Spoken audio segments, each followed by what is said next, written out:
show. First up, we're going to have the Irv Richards Band, and this is fun for me because as some of you might know, I have a lot of different traditional music likings.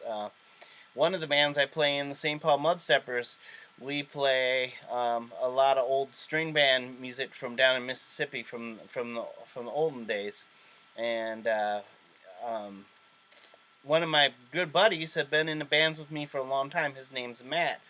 Well, he was talking to me the other week, and he was talking about how his wife, her grandpa, used to be in all these polka bands. And actually, I've kind of known this for years, but never really knew. And I suppose in the old days there were so many polka bands in the Upper Midwest that they weren't all well known.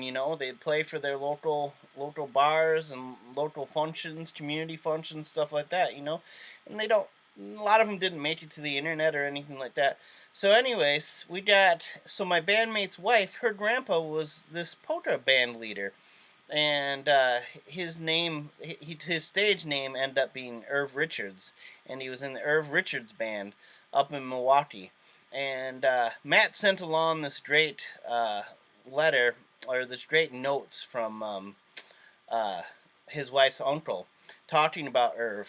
And I just wanted to read a little bit of it because I think it goes into some, it kind of talks about the root of what we're getting into in this show and some of the story behind the culture and stuff. But so this was her uncle, and it said, "My dad was about 10 or 12 when he started music lessons with Uncle Joe. At the age of 15, he was playing in a band at weddings. Joe owned a music store on the south side of Milwaukee and was Irv's uncle. Irv's father had to go with him on gigs because he wasn't old enough to be in places that had bars. He then went to the Wisconsin Conservatory of Music and continued to play at weddings and began teaching at Uncle Joe's store. He went into the Army during the Korean War. When he came home, he started a band again, played most weekends, and he also began teaching accordion again. He did a lot of writing music for the saxophone and his own versions of songs. He was a very talented musician who was very versatile and gifted in writing and arranging and composing music." Like I say, these folks, they aren't well known in the upper Midwest. Our music doesn't export well, but they're out there, and they were out there. If that was his father teaching him, that would put us back into the early 1900s at least, or maybe before that. And it's just, you could think it's just another Milwaukee polka band, but all of these upper Midwest bands that used to run around here have such interesting stories. So I thought we'd feature one of them today, especially since it has such a close connection to me, and they reached out to me and they gave me his music and they gave me his story. So let's listen to the Irv Richards Band here, and we'll start off the show. Thanks for watching.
so that was fun. By special request, there we got the Irv Richards band, and it was great to find out about them and learn about what they did back up there. History of music is just such a cool thing. Whether it be a big name band or whether it be just your grandpa's band who used to play in bars in Milwaukee like that one.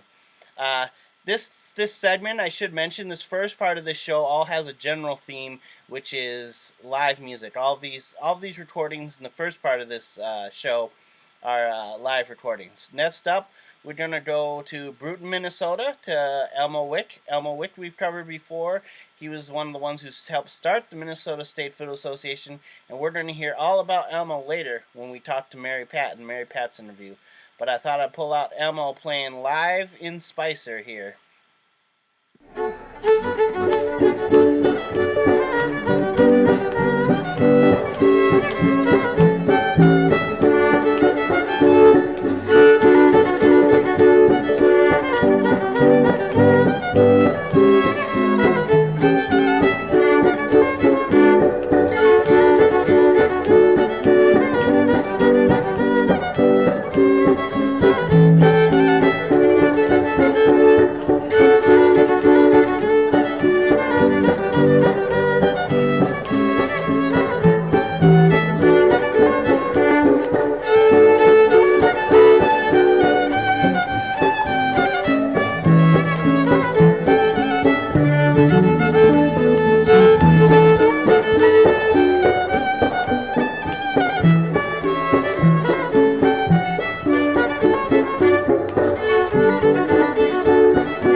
I think I was only listening to the fiddle in that tune before. Just now I noticed how jazzy that backup guitar was playing. A lot of these old fiddlers, they just had pickup guitarists, for gigs or whatever, and they might know the tune or they might not. In that case, I think that guy kind of knew the tune, kind of just was playing jazzy chords in the background.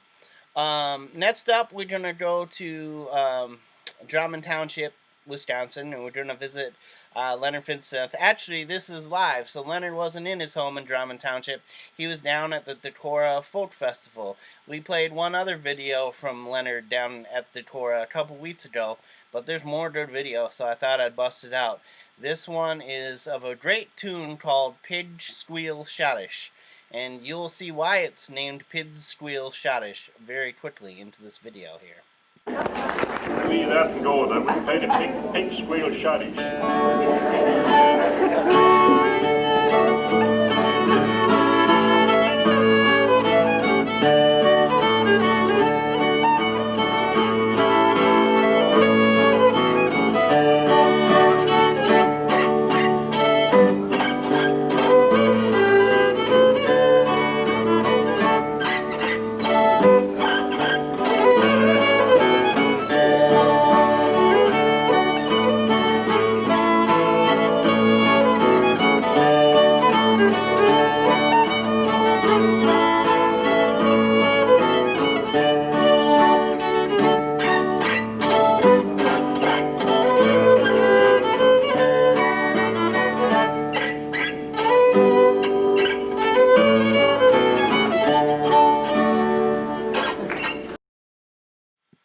Yeah, that's kind of like his trick tune where you play behind the bridge like that. cool tune. I have a couple different fiddlers up in the Upper Midwest play that one. I'm sure it's known throughout the country. I think I've heard Appalachian fiddlers do it too. Next up, we got Walter Stoltman. This is the guy who I've been doing so much of my last year's project on, all of his recordings. Um, we're going to continue with this theme of live recordings, and we're going to go back to one of the earliest live recordings I know of in Minnesota here. We're going to go back to Walter playing in 1948 at a dance. And they're playing the mazurka, and if you listen closely, you can hear the feet going 1, 3, 1, 3, 1, 3 on this old recording here. It's scratchy, but I never said I was gonna not play the scratchy stuff. You know I gotta do that stuff too. So this is Walter Stoltman here.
So that was cool recording, like I said there, from 1948. The cool thing about that is that I've never heard that tune before, and here it is on this 1948 recording. And when Walter recorded everything he could remember in 1974, when he knew he was dying, that tune was not included in that. So tunes, they come, they go. That's been the real, probably the most interesting thing about the last couple of years of learning about just music, studying music, is that these things, they really do come and go. They aren't stationary. Everyone who says, oh, I learned a tune from this guy and this is how it should be played, no, no, no, no, no. It's like it's too much of a living, breathing history to encapsulate it like that. You don't want it ever to be in your butterfly collection, like my good old friend Dick Reese says about stagnant music. So, anyways, that's all interesting to me. Next up, we're going to have Brian Miller, and this is the interview part of our show, our interview number 1. Great interview with Brian Miller here. So we'll just get right to it. All right, this is Clawhammer Mike. I'm here with Brian Miller. Brian Miller does an excellent job tracking down old Minnesota songs, upper Midwest songs, and making sure they're back in play again. He made sure that he learns them and he sings them, and he does just great work. So let's talk to Brian, and let's hear kind of about his life and what he's up to. Thanks, Mike. It's great to be on the show. Yeah. Yeah. So I'm from Bemidji originally, and I got into Irish music up there as a teenager, and kind of obsessed away my 20s, playing Irish music and trying to be in Ireland.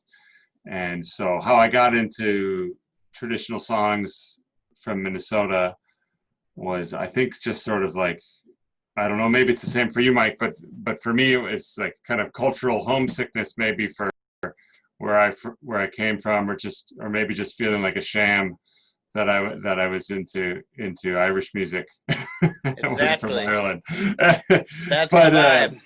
that's kind of the story, and I've gotten really deep into it. Sorry, I kind of skimmed over what I'm up to these days, but I'm I'm still really immersed in Irish music. I teach at the Center for Irish Music, and I play Irish music, and I am the director of the Owen McKiernan Library, which is an Irish cultural heritage library in the Celtic Junction building, same location as the Center for Irish Music. So I'm got my life deeply entwined with Irish music and culture, but the reason I'm talking to you is that I kind of decided I needed to take this kind of detour as part of that, to connect things to my own family, my life story, like the place I live.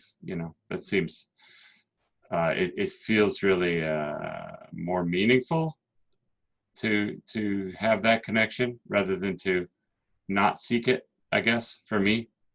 Because for me, like, Irish music has always come along with family stories, and I got this tune from this person, I got this tune from that person, and the songs are really local, and the tunes have local connections to the people that play them over there. So I wanted a piece of that.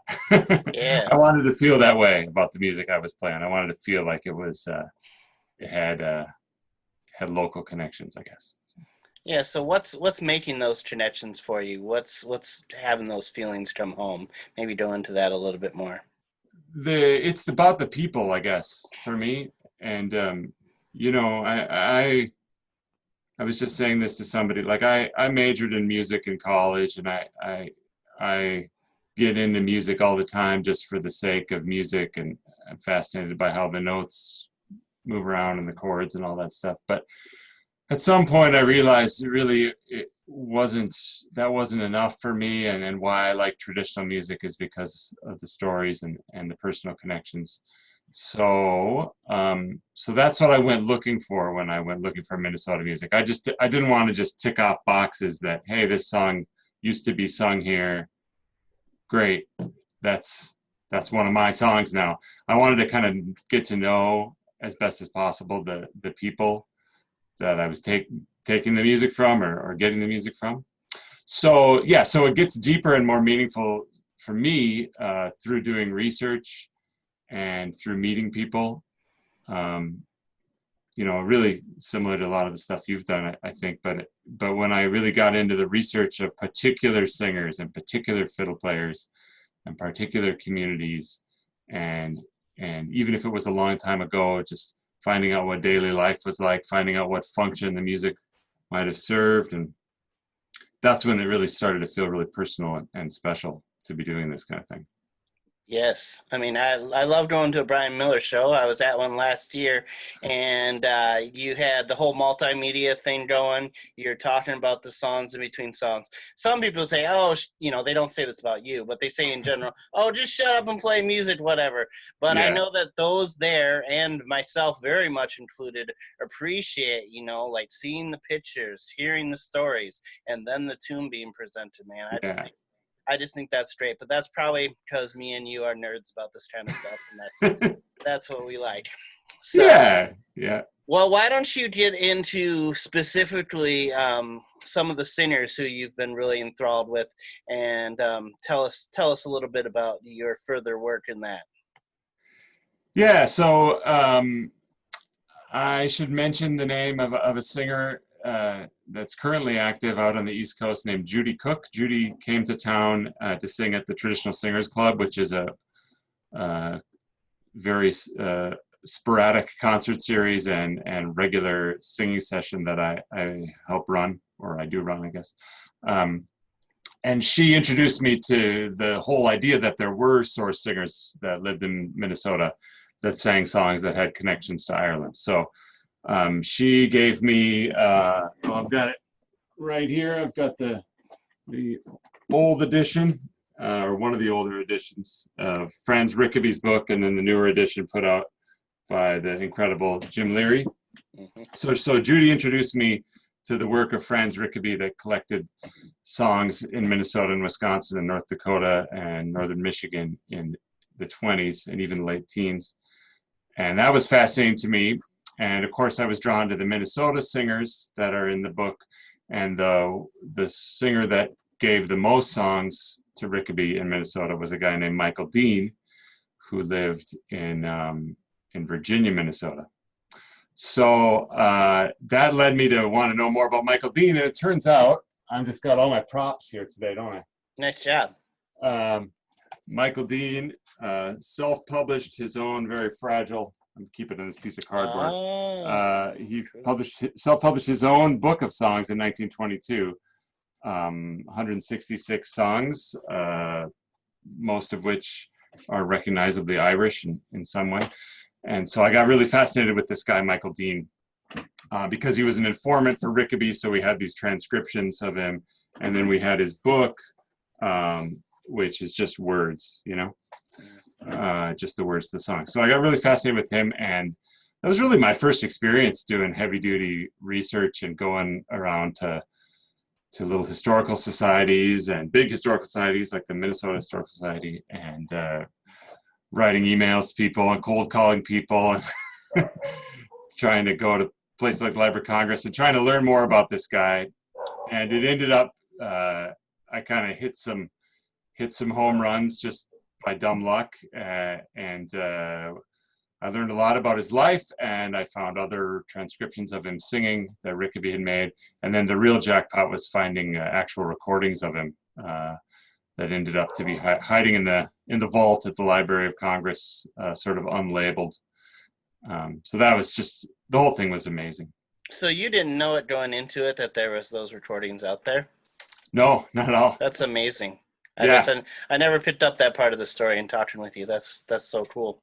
Yeah. So how many of these Michael Dean tunes have you learned, and what are you doing with them and that kind of stuff? He had it was so incredible to hear what he sounded like. Oh, yeah. And of course, it's different than what was transcribed by these academic guys that were transcribing him, like Rickaby. I mean, Rickaby was an amazing guy, but he was still, he was from the university. Mm-hmm. Interesting. So you found the transcriptions to be different than the actual what he sings. Yeah, for sure. Yeah. I wonder if maybe he was singing it differently on the day, or did he use the recordings? I think Rickaby, probably like most collectors, just couldn't turn off kind of classical music ear to some degree. I mean, Rickaby played the fiddle too, but he was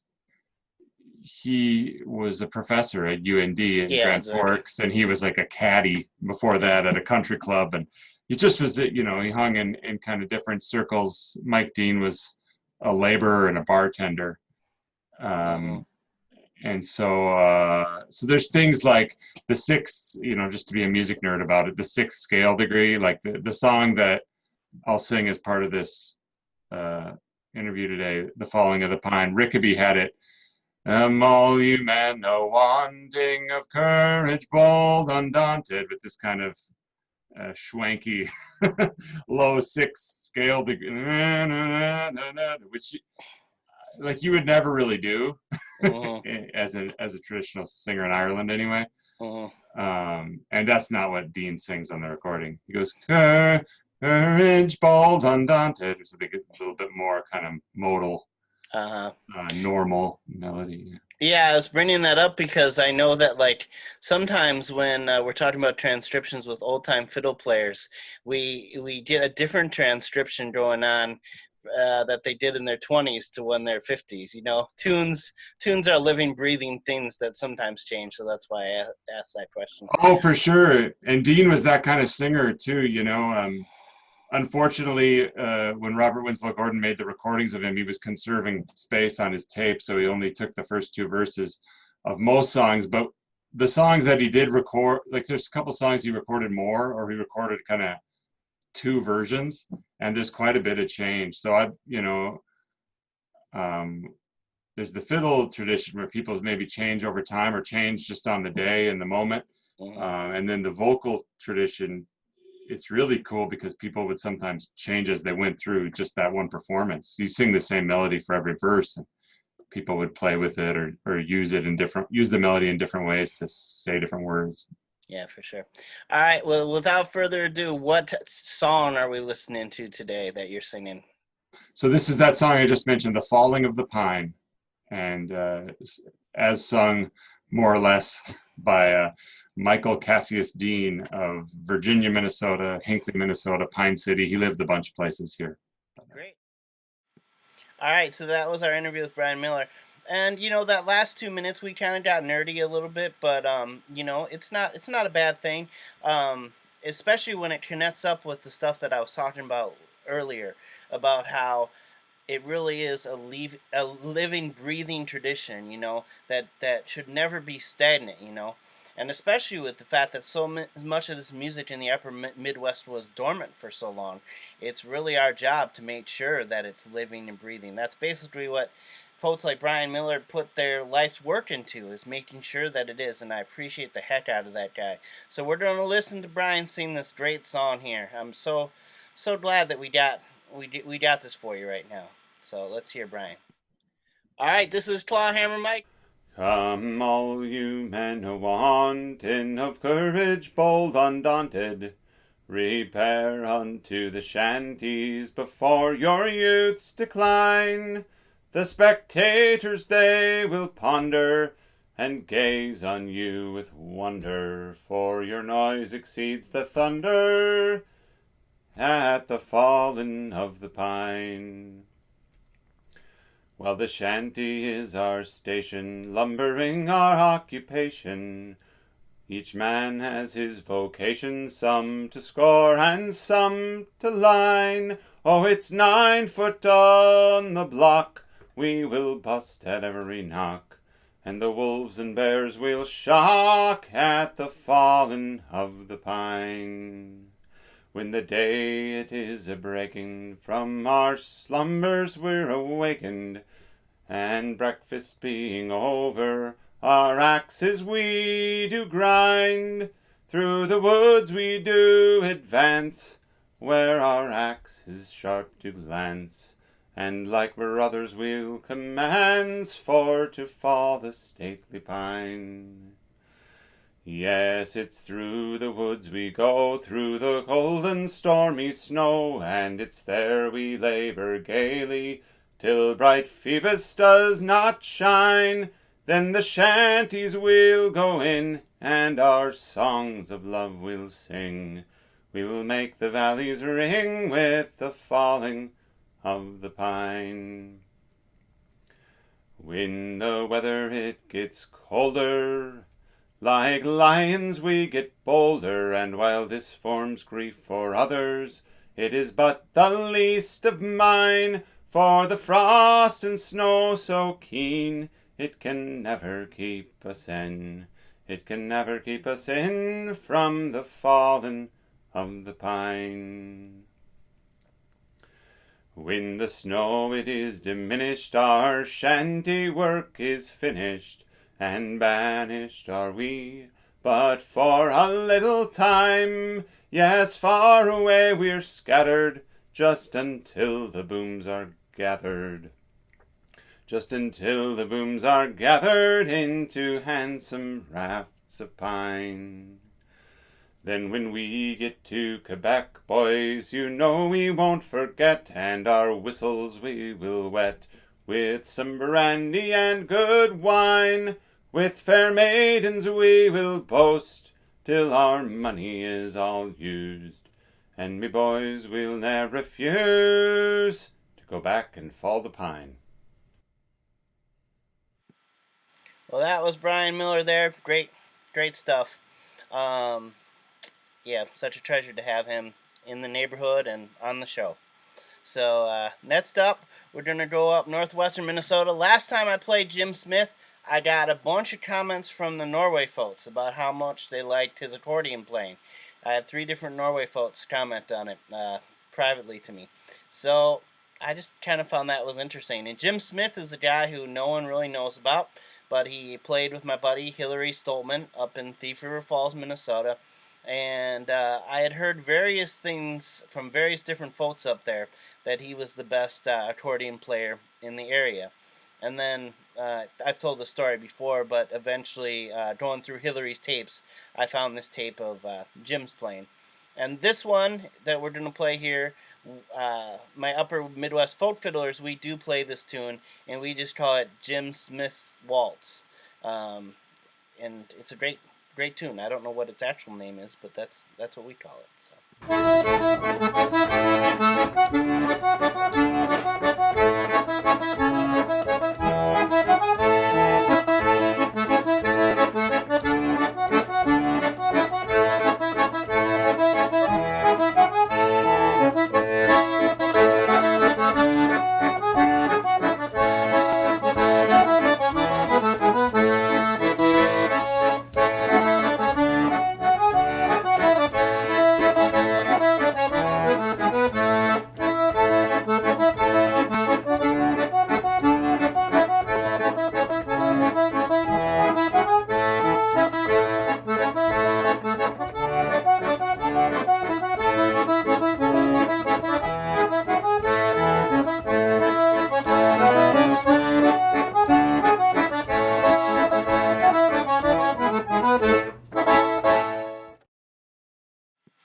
Alright, well, now we're going to go to Bruton, Minnesota, and we're going to go visit Viola Lee again.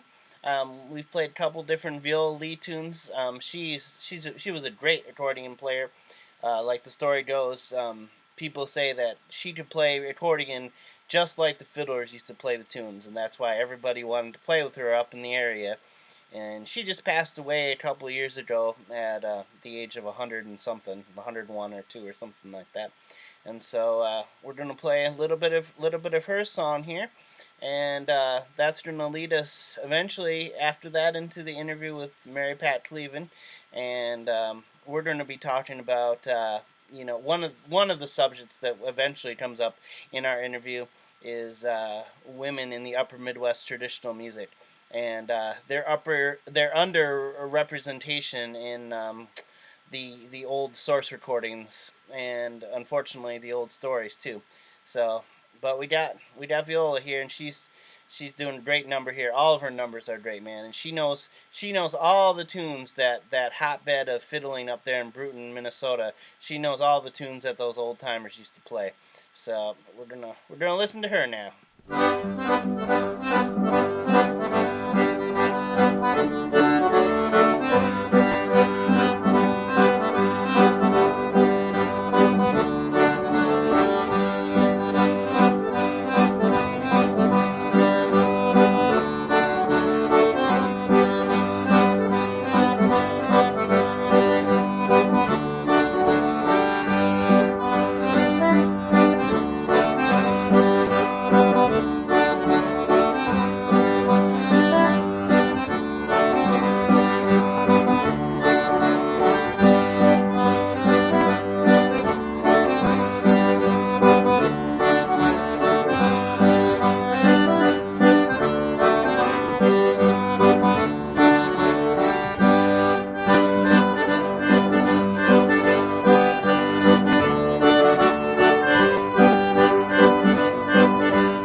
that's just great stuff there. I wanted to mention too, when I was playing all that pre-recorded live music, that I just love so much.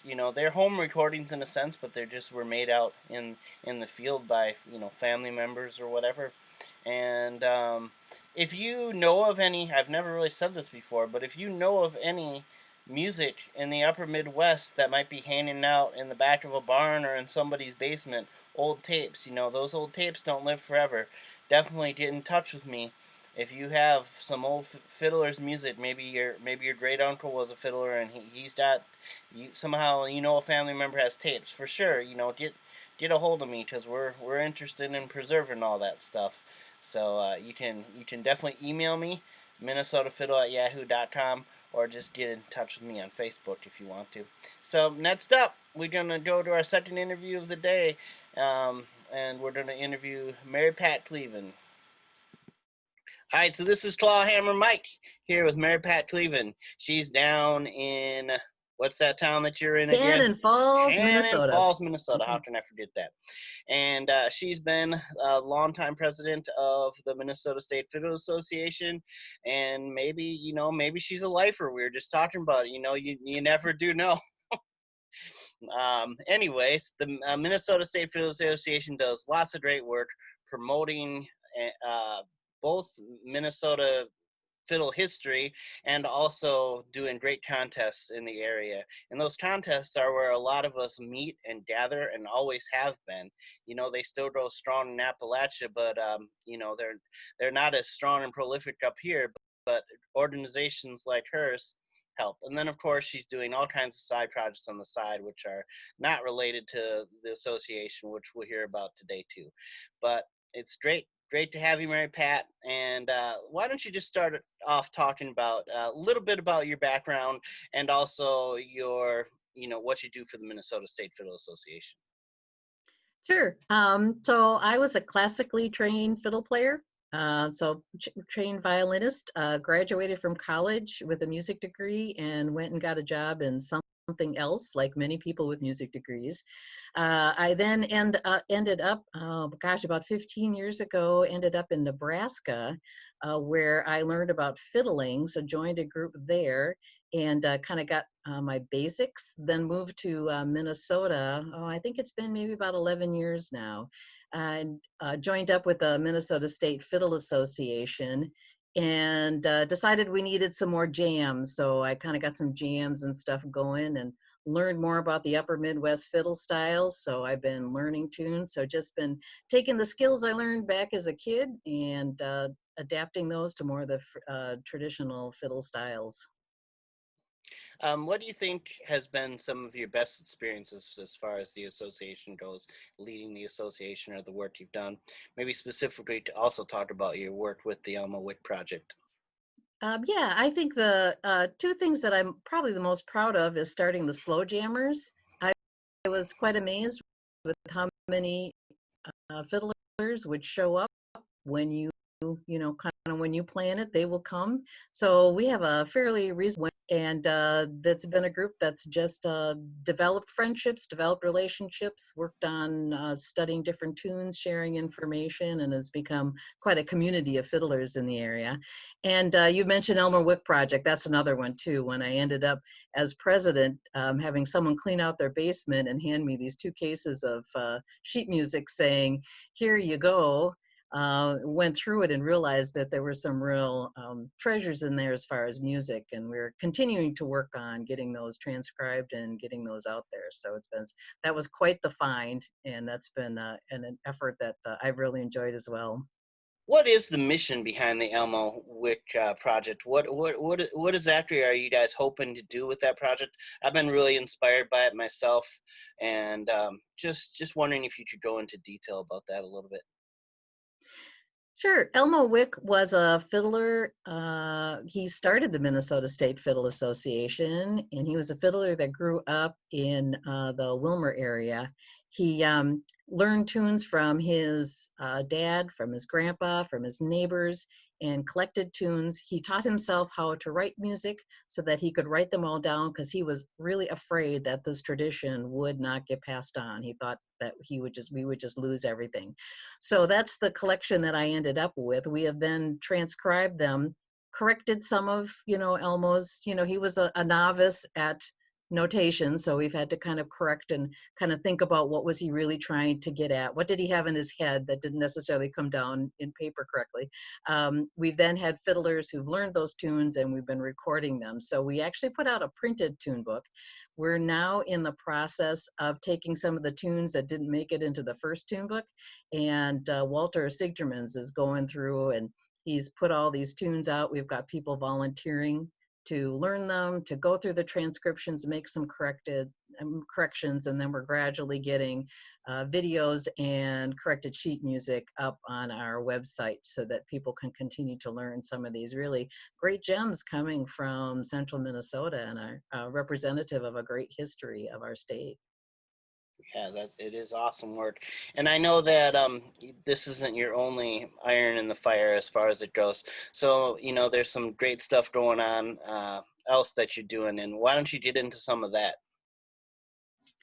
So I also have had some interests. One interest is I had gotten involved with the Laura Days celebration in Pepin and their fiddle contest. So I've continued to remain involved with them. So as that process, I learned more about Pa Ingalls and his fiddling in Pepin and Minnesota, and have gotten to know some of the people who are interested in Laura history, and have connected with a lot of those folks on, well, what would Pa have been playing? What's the more accurate history of what he would have been doing when he was in the upper Midwest? I've also been following your project, Mike, and looking at the Iva Dingwall tunes have been really interesting to me. And I've been working with a group in Mantorville that, again, was canceled this year, but we're looking at it next year. We're doing an old time fiddle contest where tunes have to be before 1900. So that's going to be really fun, I think, for people, because this will give people a chance to really kind of dig deep in their archives and come up with some of those tunes that would have been around in the 1900s, and see if we can get kind of a different flavor to some of our fiddle contests. Cool, and then maybe go into the Dingwall stuff more and talk about Right. exactly what you're up to, and why she's so important to you and eventually to all of us. Yeah, so in the process of obviously dealing with a pause music and kind of working on this Manorville project, I kept leading back to Iva Dingwall. You had put up 12 source recordings that she had done in 1953, and I kept going back because they were just such great source recordings. So I sat down, I listened to them, I transcribed them, I've played them, and I'm really getting to learn more about who she was as a fiddler. For those who don't know, Iva was born in 1877 in Elk River, moved to Superior, Wisconsin in 1891, and lived until she died until 1965. And she learned fiddling from her dad. And she went to a lot of the dances. So she has a real strong dance tradition. What is notable about Iva, not only that she was a female who stuck with fiddling, as we knew that Yes. men were fiddlers and women played the piano. That was kind of the tradition at Hmm. the time. So she stuck with the fiddling, and she gives us a lot of good information in her articles and her source recordings on what the dance traditions were like. Obviously, we don't have recordings from the 1880s, but by listening to Iva, we get a real sense of what the dance music would sound like at that time. Hmm. Yeah, one thing that I've been struck by, you brought up that, a lot of our history does have men fiddlers mostly, and the women played the piano, kind of like you said. It's an over exaggeration, but it's great to have these other sources, the Dingwalls, the Randy Seversons, these other sources that actually have women involvement. And the other great thing that I have to commend your work and the association is that there are so many women involved nowadays. It's amazing how many women fiddlers there are involved in both the association and related activities. So I feel like, you know, that's a really good culture change. Mhm. I know even my mom would always talk about why isn't there any more women in bluegrass, or why isn't there any more women in old time? And I hear her in my head, and I know that that's changing for the better. So I just want to appreciate your work in that. I know it's not one of your main goals, but you know, obviously the association has made real strides in that area. You know. I think you're right. It isn't something that we set out to do, but it happened. We started the Slow Jammers, and a lot of women showed up with their fiddles that they hadn't played since high school, and thought they would find themselves a community and kind of get the, you know, get the dust balls out of the case, and you know, just try with some fiddling, and a lot of them have stuck with it. So yes, we have ended up in simply striving to provide a safe place for fiddlers to kind of be novices and practice and work Mm-hmm. away all the little squeaks and, you know, out of tune notes and rhythms and that sort of thing. We have opened it up to a little more diverse group of people as well. All right, so on this show, we always talk about a specific tune that's important to the person Okay. that we're interviewing, and we're wondering what your tune will be and why it's important to you. All right, so I'm going to stick with the Iva's source recordings. There were 12 tunes. She had some of the common, you know, old chestnuts, you know, Arkansas Traveler, Irish Washerwoman, you know, Devil's Dream. But she had a number of them that I had to really do some searching to find. And the one that I think I was most fascinated with, and the one that I, you know, kind of captured my attention, is it was written down as circadian quick step in the source recording, which I actually like that name better. But in doing some search, it's actually called a Krakowian quick step. And a Krakowian is a Polish tune, comes from Krakow, Poland, and it's actually the national dance of Poland. Oh. And so I was just really fascinated that in searching Iva's tunes, I would find a Polish tune. So I thought that was really cool. So then I'm trying to figure out, now, how in the world does this woman from Elk River get a Polish tune that she plays as a square dance? You know, you're Mm-hmm. like, how did that happen?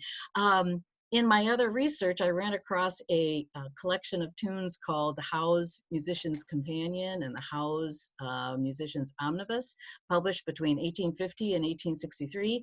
I ended up finding a lot of Iva's tunes, including the Krakowian quickstep. So I'm like, that's where she got it from. It was in the common repertoire at the time, kind of the European Yankee tunes that came over from New England and New York, ended up in the Midwest. So that tune was, I found it in the book, and I was like, aha, now I know where it came from. Because I'm trying to figure out where all these Polish people are in Elk River, Minnesota. Mm-hmm. so yeah, so the Krakowian quick step. The other thing that fascinated me about this tune, it was an example of Krakowian, which is a very specific kind of regional dance or national dance. But my gosh, when it got to Minnesota, it was played as a square dance. She took every tune she had. It did Scottish Highland fling, a Southern song, a Krakowian. Every single one of them played in 2/4 time, nice heavy bows, strong downbeat, plenty of double stops, and boy, the dancers sure weren't missing a beat. All right, so to end up here, we want to thank you for coming for sure, and also we want to talk about what websites you want to promote, which stuff you want to promote right now, and what further resources we should all look into. Of course. So the Minnesota State Fiddle Association has a very vibrant website with a lot of good content. Walter Sigdermans keeps that up. It's www.fiddlemn.com. So a good place to keep track of not only the history of fiddling, but also current events, lots of sheet music, lots of good stuff.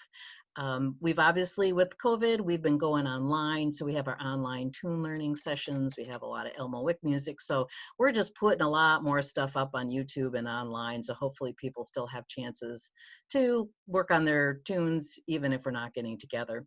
And personally, I ended up with so many things that interested me that I have simply co-opted part of my husband's website, www.roadfarming.com. So you'll find all kinds of fun, anything that just Mary Pat thinks is interesting. But the cool part is going to be a lot of free sheet music. So it's a great place to find some tunes, find some blog posts just on, random ramblings of Mary Pat Cleveland.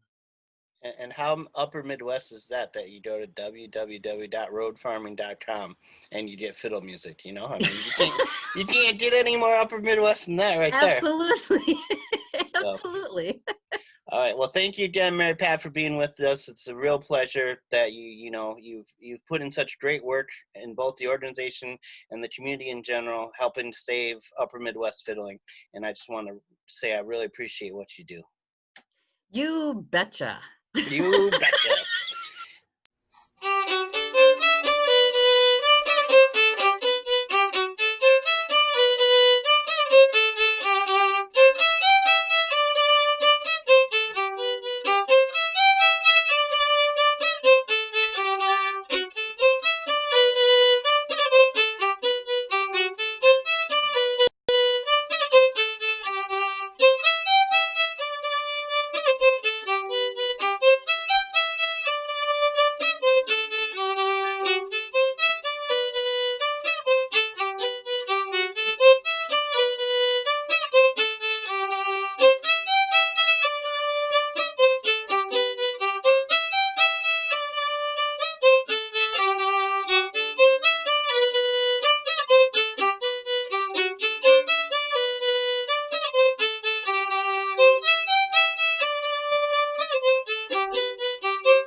All right, so that was Mary Pat Cleveland, and she was playing that version that she had of the tune that she was talking about.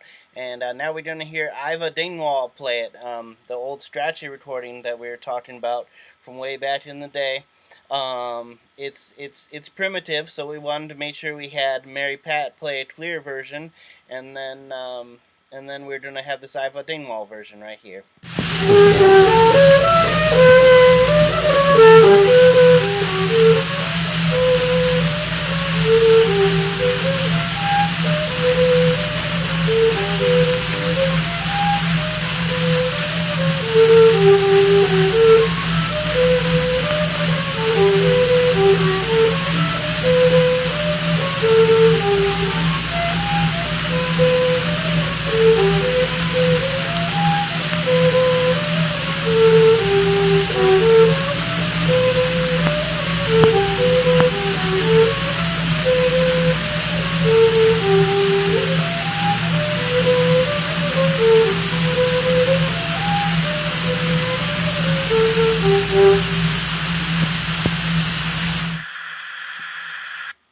Alrighty, so that was cool. It was great to have Mary Pat. It's that's one of my favorite parts about this show is that I just get to visit with people who are interesting to me and who do interesting things and do similar work that I do. So that's half the fun of it. So I hope everyone else enjoys it as much as I do. I know some people just would rather listen to tunes all the time and don't want to hear the history. But hopefully, if you're a friend of mine, you appreciate both enough that you can listen to some talking in between your music there, because it does provide context for for what we're doing. And I'm not just here to play music. We're trying to revitalize the community and revitalize the music, and we need the words as much as we need the tunes sometimes. So hopefully everybody's with me on that. For our final person for the show, we're going down to Spring Grove, Minnesota. We're going to listen to Bill Sherburn's band, a great band, and this is a great song called "The Little Gem Polka."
also in that picture that we just showed there of the Bill Sherburne band was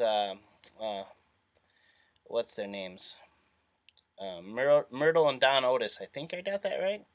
But anyways, they're legends down there too, and they down there in southwestern or southeastern Minnesota.